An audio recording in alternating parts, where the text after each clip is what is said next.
ये कहानी शुरू होती बोलिविया कंट्री के दूर दराज एक पथरीले इलाके से। इस जगह को अल्तिप्नानो कहा जाता है, जो साउथ अमेरिका की 3 कंट्री चिली, पेरू और बोलिविया तक फैली हुई है। इस इलाके में दूर दूर तक सूखी जमीन और बंजर पहाड़ दिखाई देते हैं। यहाँ पर हमें एक ओल्ड कपल को दिखाया जाता है, जिनका नाम वर्जीनिया और सीसा है। वर्जीनिया और सीसा का घर गाँव की थोड़ी दूरी पर है। इन दोनों की उम्र अब ढल चुकी है, ये बहुत ज्यादा बूढ़े हो चुके हैं। इनके बेटे और बहू काफी वक्त पहले ही शहर में रहने के लिए चले गए और अब ये दोनों यहाँ पर अकेले ही रहते हैं। यहाँ पर हर एक दिन इनके लिए चैलेंज से कम नहीं होता। कभी कभार इनसे मिलने इनका पोता भी आता है, जिसका नाम क्लेवर है। सुबह होते ही वर्जीनिया अपने लामा के झुंड को चराने के लिए चला जाता है। उसकी वाइफ सीसा कहती है कि शाम को जल्दी लौट आना, क्योंकि अक्सर वर्जीनिया को आने में बहुत ही देर हो जाती है। सीसा पानी लाने के लिए कई किलोमीटर दूर जाती है, क्योंकि घर के पास वाला कुआं अब सूख चुका है। यहाँ पर हमें पता चलता है कि वर्जीनिया को कोई खतरनाक बीमारी है, पर यह बात अभी तक उसने अपनी वाइफ को नहीं बताई है, क्योंकि उसे डर है कि कहीं उसकी बीमारी को लेकर वो परेशान न हो जाए। दरअसल वो दिन भर बस इसी फिक्र में रहता है कि उसके जाने के बाद उसकी वाइफ सीसा का क्या होगा।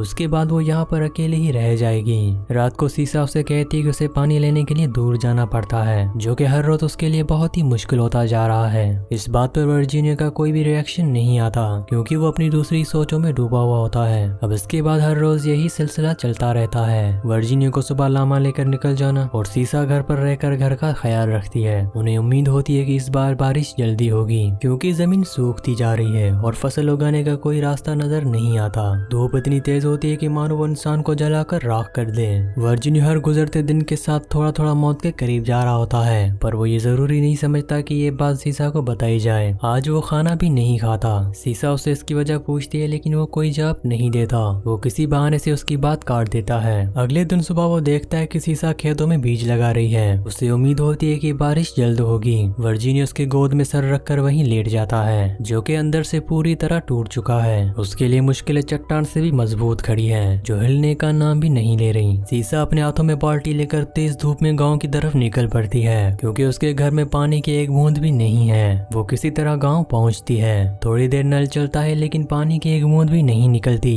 यहाँ आसपास कोई भी नहीं दिख रहा होता। दरअसल इस नल का पानी सूख चुका है, इसलिए इस गांव की थोड़ी दूरी पर एक नदी होती है। वो वहां पर जाती है, जहां पर कई सारी औरतें बैठकर अपने कपड़े धो रही होती हैं, क्योंकि यहाँ से गांव तक पानी लेकर जाना बहुत ही मुश्किल होता है। ऐसा लगता है कि इस गांव में कोई जवान औरत या कोई मर्द नहीं है। हर कोई शहर में जाकर इस कदर खो गया है कि वापस कोई लौटा ही नहीं। वहाँ पर औरतें कहती हैं कि कुएं भी सूख चुके हैं, अब यहाँ रहने की कोई भी वजह नहीं दिखाई देती। वेस्ट के कई गाँव खाली हो चुके हैं। अब शाम को सीसा वर्जीनिया से कहती है कि अब गाँव के नल का भी पानी सूख चुका है। आज उसे पानी लेने दूर नदी के पास जाना पड़ा। उसे जल्द ही कुछ करना होगा, लेकिन वर्जीनिया उसे अपने काम का बहाना देने लगता है। वो कहता है कि उसे हर दिन लामा को चराने ले जाना पड़ता है और वो पानी वाला काम सीसा पर ही छोड़ देता है। लेकिन अगली सुबह वो गांव पहुंच जाता है। वहां वो एक आदमी से मिलता है। ये दोनों पानी को लेकर परेशानी जताते हैं। वर्जीनिया कहता है कि चाहे कुछ भी हो जाए, मैं इस जगह को छोड़कर कहीं नहीं जाऊंगा। मुझे पूरी उम्मीद है कि बारिश बहुत जल्द होगी।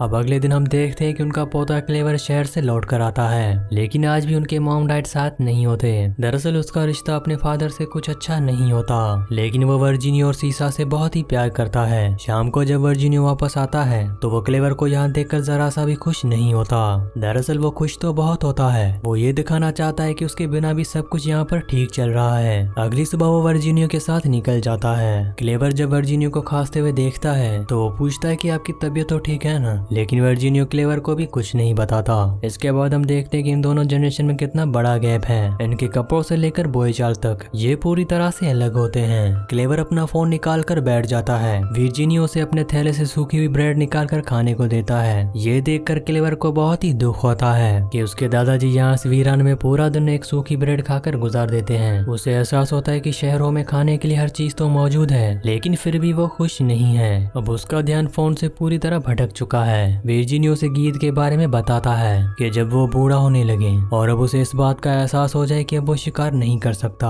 वो अब किसी काम का नहीं रहा, तो वो सबसे ऊपर वाली पहाड़ी की चोटी पर जाता है और वहाँ से नीचे चट्टान पर कूदकर खुद को मार देता है। क्लेवर को कुछ समझ नहीं आता कि ना जाने उसके दादाजी उससे ऐसी बातें क्यों कर रहे हैं। अब शाम को वो उन्हें शहर ले जाने की बात कर रहा होता है, क्योंकि अब उसने देख लिया है कि यहाँ पर कुछ भी नहीं बचा। लेकिन वर्जीनिया भी काफी जिद्दी किस्म का आदमी होता है। वो कहता है कि मैं यहाँ से कहीं भी नहीं जाऊंगा, चाहे कुछ भी हो जाए। अगली सुबह उससे पहले क्लेवर तैयार हो जाता है और अपने साथ 2 बाल्टी भी ले लेता है जिसमें वो पानी ले आएगा। थोड़ी दूर पैदल चलने के बाद क्लेवर की सांसें फूलने लगती हैं, लेकिन वर्जीनिया पर इस तेज धूप का कोई असर नहीं होता। उसे इस तरह से देखकर वर्जीनिया मन ही मन में हंसने लगता है। अब किसी तरह से वो गाँव पहुँचते हैं जहाँ पर क्लेवर नल चलाता है, लेकिन नल से पानी नहीं निकलता। ये बात वर्जीनिया को पहले से ही पता होती है, पर उसने उसे बताया नहीं होता। वो बस क्लेवर को यह एहसास दिलवाना चाहता था कि यहाँ हर एक दिन की जिंदगी मुश्किलों से भरी हुई है। और वो दोनों वहाँ से लामा को लेकर नदी की तरफ निकल जाते हैं। वहाँ से लौटते वक्त एक लामा वहीं पर ही गिर पड़ता है। वो उसे पानी भी पिलाते हैं, लेकिन वो वहीं पर ही दम तोड़ देता है। अगर जल्द ही बारिश नहीं हुई तो सभी लामा इसी तरह से मर जाएंगे। यहाँ क्लेवर वर्जीनिया की सेहत को लेकर काफी टेंशन में होता है कि एक बार उसे अपनी जांच करवा लेनी चाहिए और कहता है कि ये बात सीसा को भी बतानी चाहिए, लेकिन वर्जीनिया उसके लिए राजी नहीं होता। लेकिन अक्सर उसे इस बात का डर सताता रहता है कि उसके जाने के बाद सीसा अकेले ही रह जाएगी, पर अभी वो उसे सच बताकर परेशान नहीं करना चाहता। अगले दिन सभी गांव वाले मिलकर पहाड़ पर एक रिचुअल करने के लिए जाते हैं। उन्हें उम्मीद होती है कि ऐसा करने से जल्दी इस गांव में बारिश होगी और हर तरफ फिर से हरियाली छा जाएगी। सभी गांव वाले वादे करने लगते हैं कि पिछले 2 सालों से बारिश नहीं हुई और लगता भी नहीं कि होगी। आसपास के सभी गांव खाली हो चुके हैं और उन्हें भी अब शहरों की तरफ जाना चाहिए। गांव के काफी लोग इस बात की सपोर्ट में होते हैं कि उन्हें शहर चले जाना चाहिए, लेकिन कुछ लोग अभी भी उम्मीद में हैं कि आज नहीं तो कल ये गांव एक बार फिर से जी उठेगा। दूसरे दिन क्लेवर सीसा को कहने लगता है कि वो उसके साथ शहर चले, लेकिन तभी वहाँ पर वर्जीनिया आ जाता है और उस बात को लेकर क्लेवर पर काफी गुस्सा होता है कि वो मरते दम तक शहर नहीं जाएगा। वो वहाँ जाकर किसी के टुकड़ों पर नहीं पलना चाहता। यहाँ उसके पास जो कुछ भी है वो सुकून है। दरअसल वर्जीनिया को लगता है कि क्लेवर के फादर ने उसे ऐसा करने के लिए कहा है, लेकिन क्लेवर साफ कह देता है कि उसकी तो उसके फादर से बात भी नहीं होती। वो कहता है कि मैं तो यहाँ इसलिए आया था क्योंकि मुझे आप दोनों की फिक्र थी। मैं नहीं चाहता कि उन्हें ये सब यहाँ और झेलना पड़े। यहाँ पर बातों ही बातों में सीसा को एहसास तो हो जाता है, लेकिन वर्जीनिया जरूर उससे कुछ छुपा रहा है। लेकिन सीसा के पूछने पर वो उसे कुछ नहीं बताता। अगले दिन सुबह सवेरे ही वर्जीनिया घर छोड़कर निकल जाता है। आज वो क्लेवर को भी अपने साथ नहीं ले जाता। थोड़ी दूर चलने के बाद अचानक से उसके कदम लड़खड़ाने लगते हैं क्योंकि उसकी बीमारी दिन ब दिन बढ़ती जा रही है। वो वहीं पर ही बेहोश हो जाता है। सभी लामा का झुंड इधर उधर जाने लगता है। इसके बाद हम देखते हैं कि शाम हो चुकी है, सूरज ढल चुका है। ये दोनों खाने पर वर्जीनिया का इंतजार करने लगते हैं क्योंकि अभी तक वो घर नहीं लौटा। क्लेवर टॉर्च लेकर उसे आवाज देकर यहाँ वहाँ ढूंढने लगता है। दरअसल वो अभी भी बेहोश पड़ा होता है, उसे होश नहीं होता, लेकिन किसी तरह उसे होश आ जाता है। पर सारे लामा अब खो चुके हैं। अगली सुबह जब वो घर पर सोकर उठता है तो क्लेवर ने उसे बीमारी की कोई भी बात नहीं बताई होती। दरअसल वर्जीनिया ने पहले ही अपनी पूरी सच्चाई क्लेवर को बता दी थी। उसने अपनी बीमारी के बारे में उसे सब कुछ बता दिया होता है। इसीलिए जब उसे होश आया तो उसे लगा कि क्लेवर ने उसकी वाइफ को सब कुछ बता दिया होगा, लेकिन क्लेवर ने सीसा को उसकी कोई भी बीमारी के बारे में नहीं बताया होता।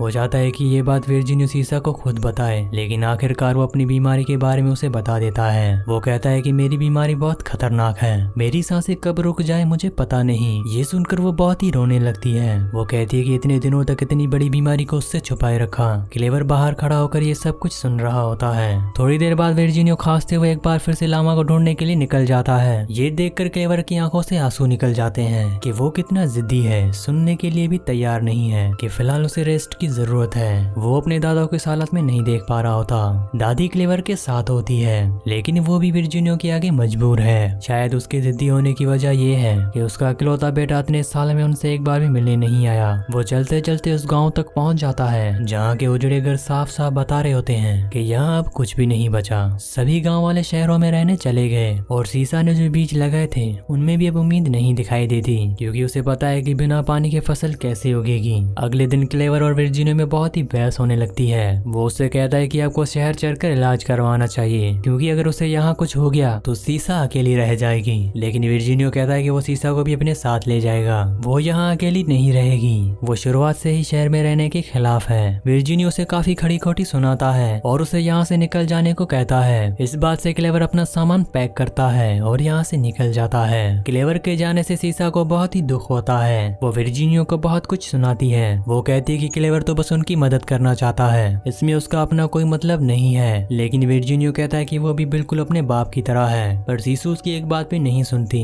वो उसे कल सुबह ही शहर जाकर उसे वापस लाने को कहती है, लेकिन वो एक नंबर का जिद्दी होता है। वो जाने को तैयार नहीं होता, लेकिन सीसा की भी अब जिद होती है कि उसे क्लेवर को वापस लाना ही होगा और अब उसे ना चाहते हुए भी सीसा की बात माननी पड़ती है। अगले दिन वो शहर जाने के लिए तैयार होता है तभी उसे सामने से एक आती हुई गाड़ी दिखती है। उसमें क्लेवर एक डॉक्टर के साथ होता है। डॉक्टर उसका चेकअप करता है और उसे समझाता है कि उसे इलाज के लिए शहर जाना चाहिए, लेकिन वो कहता है कि वो नहीं चाहता कि उसकी मौत शहर के हॉस्पिटल में हो। अब डॉक्टर के जाने के बाद वो खिड़की से सीसा और क्लेवर को बैठा हुआ देखता है। दोनों क्लेवर के आने वाले बच्चे को लेकर काफी ज्यादा खुश होते हैं। ये बात वर्जीनियो को अब जाकर पता चलती है। अब आखिरकार वर्जीनियो की जिद टूट जाती है। उसे एहसास होता है कि अब यहाँ कुछ नहीं बचा, शायद 1-2 दिन में वो भी इस दुनिया को छोड़कर चला जाए। और क्लेवर को उस बात का एहसास होता है कि उसके जाने के बाद शायद सीसा क्लेवर के साथ शहर चली जाएगी। वो अपने घर में रखा हुआ एक टीन का डब्बा उतारता है। उसमें उसकी एक जवानी की तस्वीर और 4 सोने के छोटे टुकड़े होते हैं। शायद यही उसके जिंदगी भर की कमाई है। वो क्लेवर को जाकर नींद से उठाता है और उसे बाहर ले जाता है। वो हमेशा क्लेवर से गुस्से में मिलता था, लेकिन आज पहली बार उसकी आंखों में क्लेवर के लिए प्यार दिख रहा होता है। क्लेवर को समझ आ जाता है कि शायद अब उसका वक्त आ चुका है। अगले दिन क्लेवर लामा को ढूंढते हुए गाँव में जाता है, जहाँ किसी ने उन्हें एक जगह इकट्ठा रखा हुआ था। जब वो उन्हें वापस लेकर आता है तो वर्जीनियो और सीसा काफी खुश होते हैं और अगले दिन सुबह होते ही वर्जीनियो की मौत हो जाती है। जब सीसा को पता चलता है कि वर्जीनियो की मौत हो चुकी है तो वो बहुत ही रोती है। क्लेवर भी पूरी तरह टूट जाता है। अब इसके बाद गांव के लोग बिल्कुल रिवाजों के साथ उसे आखिरी अलविदा कहते हैं। क्लेवर पहाड़ पर बैठकर डूबते सूरज को देखकर अपने दादाजी को याद कर रहा होता है। उसकी आंखों में एक नमी सी छा जाती है। उसे एहसास होने लगता है कि यह कुछ भी हमेशा के लिए नहीं है। अपनों का साथ कब छूट जाए पता ही नहीं चलता। अब क्लेवर घर वापस लौटकर सीसा को तैयार होने के लिए कहता है। वो कहता है कि अब यहाँ रहने का कोई फायदा नहीं है, लेकिन अब सीसा उसके साथ नहीं जाना चाहती